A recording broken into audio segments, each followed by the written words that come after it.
नमस्कार दोस्तों, मैं कुलदीप राणा। आज की हमारी इस घटना की शुरुआत होती है उत्तर प्रदेश के गोरखपुर जिले से। गोरखपुर जिले में एक बेलघाट नाम का गांव पड़ता है और इसी बेलघाट गांव में रहने वाला सूरज कुमार जो कि इस गांव से 20 किलोमीटर दूर एक गत्ता फैक्ट्री में मजदूरी का काम किया करता था। महीने में 12-13 हजार रुपए कमा लिया करता था। इसके परिवार में इसकी धर्म पत्नी होती है जिसका नाम सुदेश देवी होता है, जो कि घर के कामकाज किया करती थी। अब सूरज के परिवार में इसकी एक माँ भी होती है जिसका नाम रोशनी देवी होता है। सब कुछ ठीक ठाक चल रहा होता है, लेकिन जो सूरज की पत्नी सुदेश होती है उसका चाल चलन और चरित्र कुछ ठीक नहीं होता है। सूरज जितने भी पैसे इस फैक्ट्री से कमा कर लाया करता था, उन सारे पैसों को इसकी पत्नी सुदेश देवी चुटकियों में उड़ा दिया करती थी। लेकिन यहाँ तक तो सब ठीक ठाक होता है। अब इन दोनों की शादी को लगभग 7 साल का समय बीत चुका होता है। दोनों के पास अपनी कोई भी औलाद नहीं होती है और इसी वजह से घर में हमेशा झगड़े होते रहते थे। कई बार तो पैसों को लेकर झगड़ा हुआ करता था और कई बार बच्चे को लेकर झगड़ा हुआ करता था।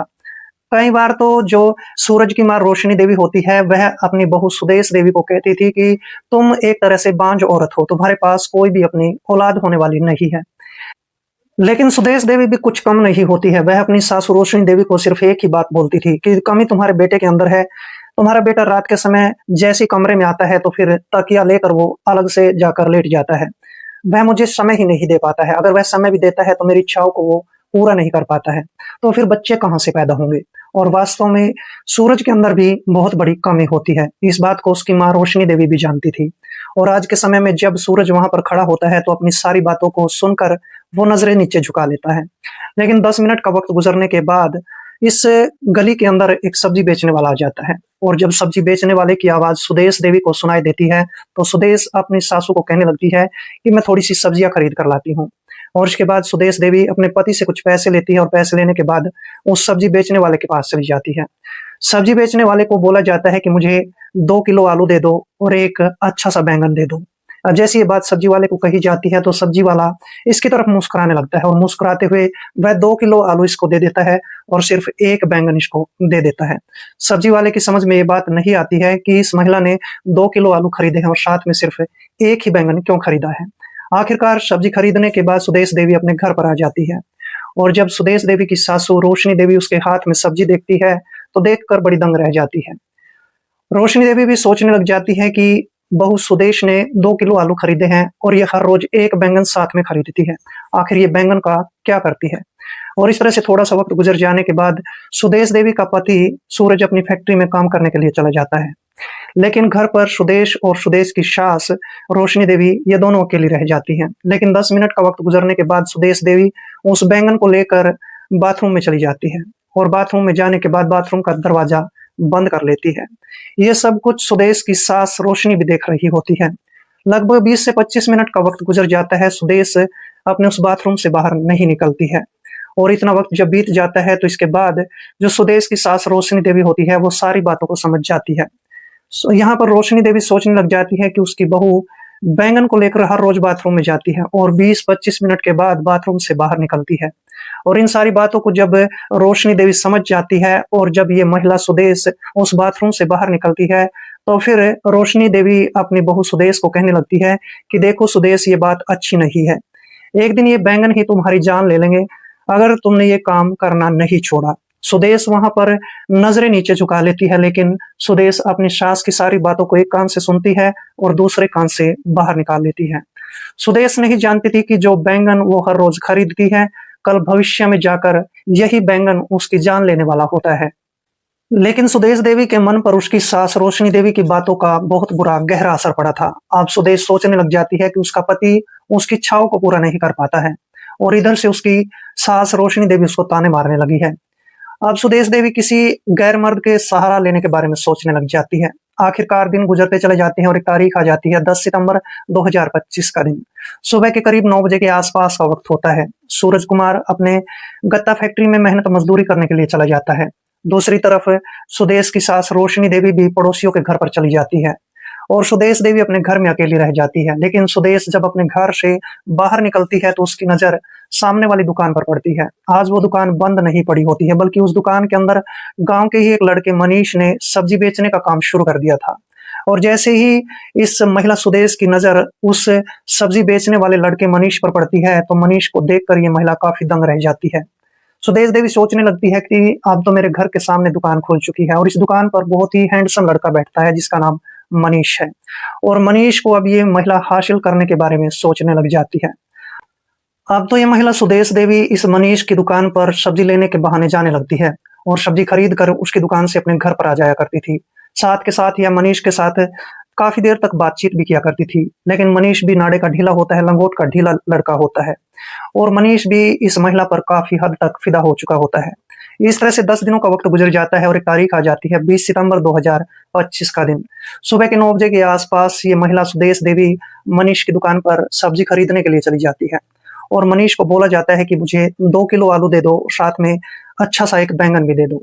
अब जैसे ही मनीष इसकी सारी बातों को सुनता है तो वह दंग रह जाता है। वह सोचने लग जाता है कि ये महिला हर रोज मुझसे 2 किलो आलू खरीदती है या कोई 2 किलो दूसरी सब्जी खरीदती है, लेकिन हर रोज एक बैंगन क्यों खरीदती है। मनीष के मन में ये इच्छा जाग जाती है कि इससे पूछ लेना चाहिए। मनीष के मन में ये इच्छा घर कर जाती है। आखिरकार मनीष थक हार कर इस महिला से पूछने लगता है कि तुम हर रोज 2 किलो सब्जी अलग से लेती हो और साथ में एक बैंगन क्यों खरीदती हो। लेकिन वहां पर ये महिला हंसते मुस्कुराते हुए मनीष को कहने लगती है कि देखो मनीष, तुम तो जानते हो कि मेरा पति दिन भर मेहनत मजदूरी करता है और जब वो रात को थक हार कर घर पर आता है तो घोड़े बेचकर सो जाता है, लेकिन वह मुझे वक्त नहीं दे पाता है।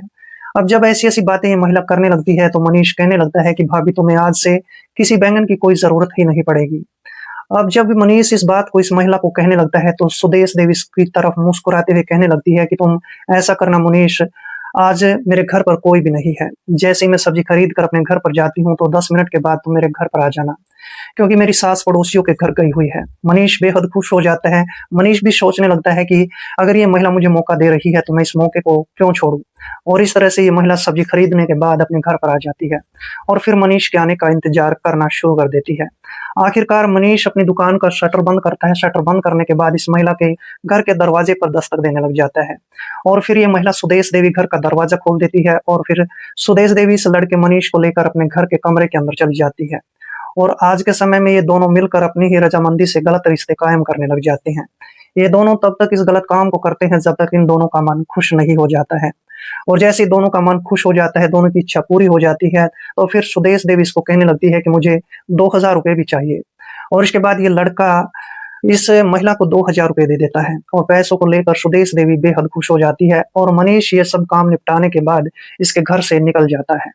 इस तरह से जब भी सुदेश को मौका मिलता था मनीष के पास फोन कॉल करती थी, मनीष को अपने घर पर बुलाती थी और ये दोनों ही अपनी मर्जी से अपना वक्त गुजार लिया करते थे।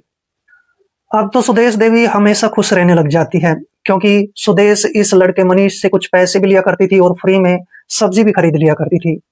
लेकिन सुदेश नहीं जानती थी कि आगे चलकर भविष्य में यही सब्जियां, यही बैंगन उसकी जान लेने वाला होता है। इस तरह से दिन गुजरते चले जाते हैं। आखिरकार एक ऐसी तारीख आ जाती है जिसमें 30 सितंबर 2025 का दिन आ जाता है। सुबह के करीब 10 बजे के आसपास का वक्त होता है। लड़का मनीष अपनी दुकान पर सब्जी बेच रहा होता है। उसी समय मनीष का एक दोस्त प्रवीण कुमार उसके पास आ जाता है। प्रवीण अपने दोस्त मनीष को कहने लगता है कि मनीष, तुम दिन रात अपनी दुकान पर काम करते हो, अच्छे खासे पैसे भी कमाते हो, कभी बैठकर मौज मस्ती भी कर लिया करो। अब जैसी मौज मस्ती की बात आती है तो ये लड़का मनीष कहने लगता है कि चलो आज बैठकर कहीं अच्छी सी पार्टी कर लेते हैं। और इसके बाद मनीष अपनी दुकान का शटर बंद करता है और अपने दोस्त प्रवीण को लेकर पास ही के ठेके पर चला जाता है। ठेके से शराब खरीदते हैं और शराब खरीदने के बाद ये दोनों ही नदी के किनारे पर बैठ जाते हैं। वहां पर दोनों बैठकर शराब पीने लग जाते हैं। थोड़ी देर के बाद जब दोनों को गहरा नशा हो जाता है तो फिर मनीष नशे की हालत में अपने दोस्त प्रवीण को कहने लगता है कि देखो प्रवीण, आज मेरे पास बहुत अच्छा समय है क्योंकि आज मैं बेहद खुश हूँ। अब प्रवीण अपने दोस्त मनीष को कहने लगता है कि ऐसी कौन सी खुशी की बात है जो तुम कह रहे हो। तब ये लड़का कहने लगता है कि हमारी दुकान के ठीक सामने एक सूरज का घर है और सूरज की पत्नी जिसका नाम सुदेश है, मैं उससे मिलता जुलता रहता हूँ। अब जैसी ये बातें इस प्रवीण नाम के लड़के को कही जाती हैं तो प्रवीण अपने दोस्त मनीष को कहने लगता है कि तुम तो हर रोज उसके घर पर जाते हो। मनीष कहने लगता है कि हाँ, मैं हर रोज उसके घर पर जाता हूँ। प्रवीण अपने दोस्त मनीष को कहने लगता है कि मुझे भी उसके पास जाना है, लेकिन प्रवीण कहता है कि वो पैसे लेती है और पैसे लेकर ही तुम्हारा काम चलेगा।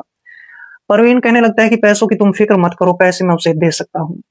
प्रवीण अपने दोस्त को ये बात भी कहता है कि तुम इसी समय उसके पास कॉल करो और अभी उसके घर पर चलते हैं। इसके बाद लड़का मनीष उसी समय उस महिला सुदेश देवी के पास फोन कॉल करता है और कहता है कि मेरा एक दोस्त है जिसका नाम परवीन है, तुमसे मिलना चाहता है, तुम्हें 5,000 रुपए देने के लिए तैयार है। अब ये महिला सुदेश देवी पैसों की लालच में आ जाती है, पैसों की वशीभूत हो जाती है, तो कहने लगती है कि तुम जल्दी से मेरे घर पर आ जाओ, मेरे घर में ना तो मेरी सास है ना ही मेरा पति है।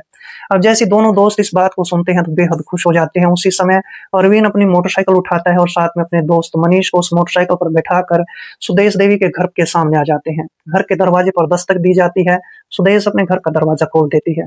सुदेश इन दोनों लड़कों को देखकर बेहद खुश हो जाती है क्योंकि इसको पैसे मिलने वाले होते हैं। सुदेश देवी कहने लगती है कि पहले तुम्हें पैसे देने पड़ेंगे और फिर तुम मेरे घर के अंदर जा सकते हो। वहां पर ये लड़का परवीन देखते ही देखते अपनी जेब से 5,000 रुपए निकाल कर इस महिला को पकड़ा देता है। महिला पैसों को लेकर बेहद खुश हो जाती है। सुदेश देवी इन दोनों लड़कों को अपने घर के अंदर लेती है और घर का मुख्य दरवाजा बंद करने के बाद इन दोनों लड़कों को लेकर अपने कमरे के अंदर चली जाती है और फिर इसके बाद इन दोनों लड़कों के साथ अपने गलत रिश्ते कायम करने लग जाती है। ये दोनों लड़के और ये महिला तब तक इस गलत काम को करते हैं जब तक इनका मन खुश नहीं हो जाता है, और जब इन तीनों के मन को शांति मिल जाती है तो फिर ये महिला सुदेश देवी इसको कहने लगती है कि तुम हर तीसरे चौथे दिन मेरे घर पर आ सकते हो, लेकिन पैसे देने पड़ेंगे। परवीन और उसका दोस्त कहने लगते हैं कि पैसों की तुम फिक्र मत करो। दोनों दोस्त सुदेश को कहते हैं कि पैसे तुम्हें मिलते रहेंगे, और इसके बाद ये दोनों लड़के इसको कुछ पैसे देते हैं और यहाँ से निकल कर चले जाते हैं। अब तो ये दोनों लड़के जब इन दोनों को मौका मिलता था, समय मिलता था, इस महिला के साथ वक्त गुजारने आते थे और इसको कुछ पैसे देते थे और बड़ी आसानी से इसके घर से चले जाया करते थे। इस तरह से दिन गुजरते चले जाते हैं और एक तारीख आ जाती है 10 अक्टूबर 2025 का दिन। सुबह के करीब 10 बजे के आसपास का वक्त होता है। सुदेश देवी अपने घर में कामकाज कर रही होती है और सुदेश का पति फैक्ट्री में काम करने के लिए चला जाता है। उसी समय सुदेश की सास रोशनी देवी सुदेश को कहती है कि मैं अपनी एक पड़ोसन से मिलने जा रही हूँ, थोड़ी देर के बाद मैं घर पर आ जाऊंगी। ये दो बातें कहने के बाद रोशनी देवी अपनी पड़ोसन के घर पर चली जाती है। लेकिन उसी समय सुदेश देवी अब परवीन के पास फोन कॉल करती है और परवीन को कहती है कि मुझे 4,000 रुपयों की सख्त जरूरत है। परवीन कहने लगता है कि 4,000 रुपये तो मैं तुम्हें दे सकता हूँ, लेकिन मैं तुम्हारे घर पर भी आऊंगा। सुदेश कहती है कि तुम मेरे घर पर आ सकते हो, और इसके बाद परवीन अपने दोस्त मनीष की दुकान पर जाता है। मनीष को कहता है कि चलो आज फिर उस महिला के घर पर चलते हैं, और इस तरह से मनीष भी अपनी दुकान का शटर बंद करता है और फिर दोनों दोस्त इस महिला के घर के दरवाजे पर आकर दस्तक देते हैं। सुदेश देवी घर का दरवाजा खोल देती है क्योंकि सुदेश को पैसों की जरूरत होती है, और इसके बाद सुदेश देखती है कि दोनों लड़के उसके ठीक सामने खड़े होते हैं। सुदेश इन दोनों लड़कों को लेकर घर के अंदर चली जाती है, लेकिन आज ये तीनों नहीं जानते थे कि इन तीनों के साथ क्या होने वाला है। घर का मुख्य दरवाजा बंद कर लिया जाता है और फिर यह महिला सुदेश इन दोनों लड़कों के साथ फिर से वही गलत काम करना शुरू कर देती है। 10 मिनट का वक्त गुजरने के बाद अब सुदेश की जो सास रोशनी देवी होती है वो अचानक से घर पर आ जाती है। रोशनी देवी देखती है कि उसके घर का दरवाजा तो अंदर से बंद होता है, और इसके बाद रोशनी देवी अपनी बहू सुदेश को आवाज लगाना शुरू कर देती है। कई मिनटों तक आवाज लगाती रहती है, लेकिन घर का दरवाजा नहीं खोला जाता है। आखिरकार थक हार कर रोशनी देवी घर के दरवाजे पर जोर जोर से दस्तक देना शुरू कर देती है, और इसके बाद जब ये तीनों उस गलत काम को कर रहे होते हैं तो काफी डर जाते हैं। तीनों सहम जाते हैं, लेकिन वहां पर सुदेश देवी हिम्मत दिखाते हुए इन दोनों लड़कों को कहती है कि तुम किसी बात की फिक्र मत करो, मैं सब कुछ संभाल लूंगी। इसके बाद सुदेश देवी अपने घर का मुख्य दरवाजा खोल देती है। रोशनी देवी जब घर के अंदर जाकर देखती है तो उसकी आंखें फटी की फटी रह जाती है। रोशनी देवी इन दोनों लड़कों को गालियां देना शुरू कर देती है, साथ में अपनी बहू को भी गालियां देना शुरू कर देती है। लेकिन मौका पाते ही परवीन कुमार और उसका दोस्त मनीष ये दोनों बड़ी आसानी से इस घर से निकल जाते हैं। लेकिन फिर इसके बाद जो सुदेश होती है वह मगरमच्छ के आंसू बहाना शुरू कर देती है। वह अपनी सास रोशनी देवी के पैरों में गिर जाती है और कहती है कि मेरे पति सूरज को ये बातें मत बताना, नहीं तो फिर घर का सर्वनाश हो सकता है। यहाँ पर जो रोशनी देवी होती है उसको अपनी बहू पर तरस आ जाता है। रोशनी कहने लगती है कि आज के बाद तुम्हें ये काम नहीं करना है, अगर तुमने ये काम दोबारा करने की कोशिश की तो मैं सारी बातें तुम्हारे पति सूरज को बता दूंगी। रोशनी चाहती थी कि यह डर जाए, लेकिन यह महिला डरने वाली नहीं होती है। रोशनी इस बात को भी सोचने लग जाती है कि घर की इज्जत है, बाहर नहीं जानी चाहिए। इस तरह से रोशनी देवी मान जाती है, लेकिन इसको आखिरी बार चेतावनी देते हुए कहती है कि आज के बाद तुम्हें ये गलत काम नहीं करना है। लेकिन ये सुदेश एक ऐसी महिला होती है जो अपनी सास की और अपने पति की सारी बातों को एक कान से सुनती थी, दूसरे कान से बाहर निकाल दिया करती थी, और इस तरीके से दिन गुजरते चले जाते हैं। लेकिन सुदेश देवी अपनी आदत से मजबूर होती है। आखिरकार एक ऐसी तारीख आ जाती है जिसमें 25 अक्टूबर 2025 का दिन आ जाता है। सुबह के करीब 8 बजे के आसपास का वक्त होता है। इसकी सास रोशनी देवी पड़ोसियों के घर पर चली जाती है और घर में सुदेश देवी बिल्कुल अकेली रह जाती है। उसी समय गली के बीच में एक कपड़ा बेचने वाला आ जाता है और उस कपड़ा बेचने वाले का नाम सुंदर सिंह होता है।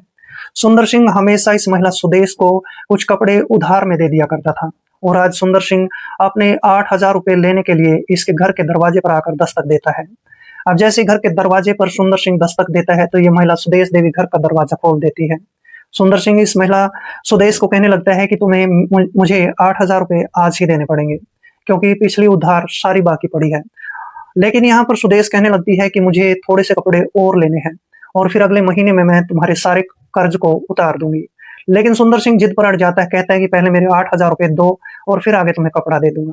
लेकिन सुदेश एक ऐसी महिला होती है जो इसको अपनी बातों में फंसाने वाली होती है। सुदेश कहने लग जाती है कि देखो मेरे घर में मेरा पति भी नहीं है, मेरी सास भी नहीं है। अगर तुम अपने सारे कर्ज को वसूल करना चाहते हो तो तुम्हारे पास बहुत बड़ा मौका है।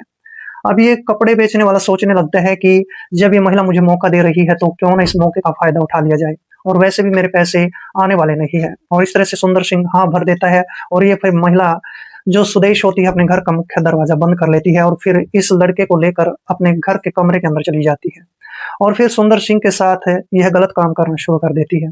सुंदर सिंह और सुदेश देवी दोनों मिलकर अपनी ही रजामंदी से इस गलत काम को तब तक करते हैं जब तक इन दोनों का मन नहीं भर जाता है।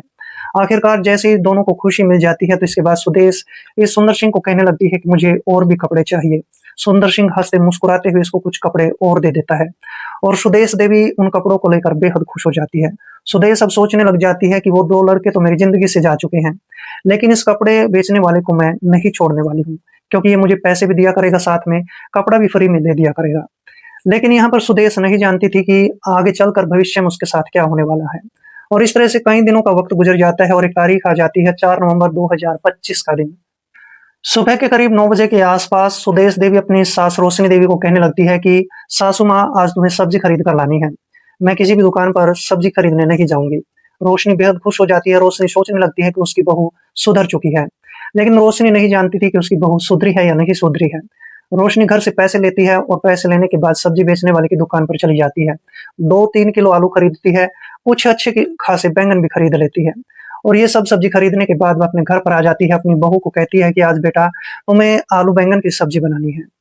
लेकिन यहाँ पर सुदेश नहीं जानती थी कि आज जो बैंगन घर में आए हैं उसी से उसकी जान जाने वाली है। आखिरकार थोड़ा वक्त गुजरने के बाद अब इसकी सास रोशनी देवी भी आदत से मजबूर होती है। रोशनी कहने लगती है कि मैं पड़ोस के घर पर जा रही हूँ, 2-4 घंटों के बाद वापस लौटूंगी। लेकिन यहाँ पर सुदेश देवी बेहद खुश हो जाती है और जैसे इसकी सास रोशनी देवी पड़ोस के घर पर चली जाती है तो उसी समय कपड़ा बेचने वाले सुंदर के पास फोन कॉल करती है। सुंदर को अपने घर पर बुला लेती है और सुंदर जैसे इसके घर पर आता है, घर के दरवाजे पर दस्तक देता है तो फिर सुदेश अपने घर का दरवाजा खोल देती है और इस कपड़े बेचने वाले सुंदर को लेकर अपने घर के अंदर चली जाती है। घर के अंदर जाने के बाद ये दोनों ही अपनी रजामंदी से गलत रिश्ते कायम करने लग जाते हैं।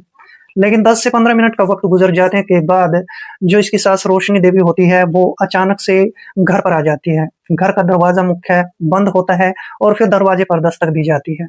लेकिन आज भी जो ये महिला सुदेश होती है काफी डर जाती है। सुदेश सोचने लगती है कि आज तो उसके साथ बुरा होने वाला है। जैसे तैसे करके सुदेश अपने घर का दरवाजा खोल देती है और जब इसकी सास रोशनी देवी घर के अंदर आकर देखती है तो नजारा ही कुछ और होता है।